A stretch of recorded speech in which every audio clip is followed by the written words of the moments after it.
Representative Wasserman-Schultz and I were in the Middle East on October 7th of this year. We were part of a congressional delegation trip led by Senator Joni Ernst, and we went there to talk about peace, but unfortunately, due to the bloodthirsty attack by Hamas, we left the region talking about war. But despite the change in the tone of our trip, we became the first congressional delegation to visit Israel in the immediate aftermath of the October 7th attack. While we were in country, though, we met with family members of victims of that attack, including David and Chaim Peri, a brother and sister whose 79-year-old father, Chaim Peri, was kidnapped by Hamas from his home in the kibbutz Naraz, a peaceful agricultural town whose name means meadow of strength in Hebrew.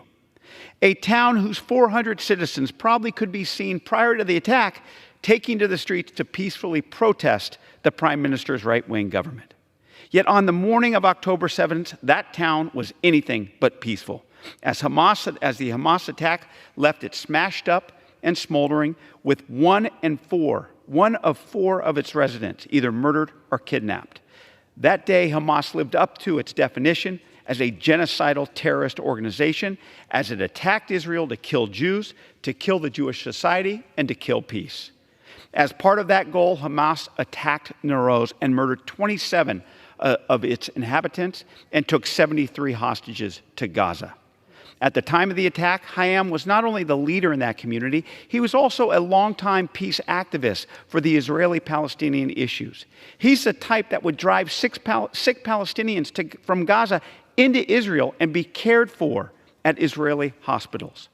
But now, the father of 5 and grandfather of 13, Chaim is most likely isolated in the dungeons of the Gazan tunnels. Although Chaim Peri describes her father as strong and brave, she also admits that he is not young. A metal worker by trade, Chaim has had 2 heart surgeries and now has been without his heart medication for 7 weeks. I'll never forget when we met him, all that Chaim was concerned about was that he didn't have his medication to survive. Mr. Speaker, it's going to be tough going forward. We hope that the hostages are released and that there are more pauses in conflict.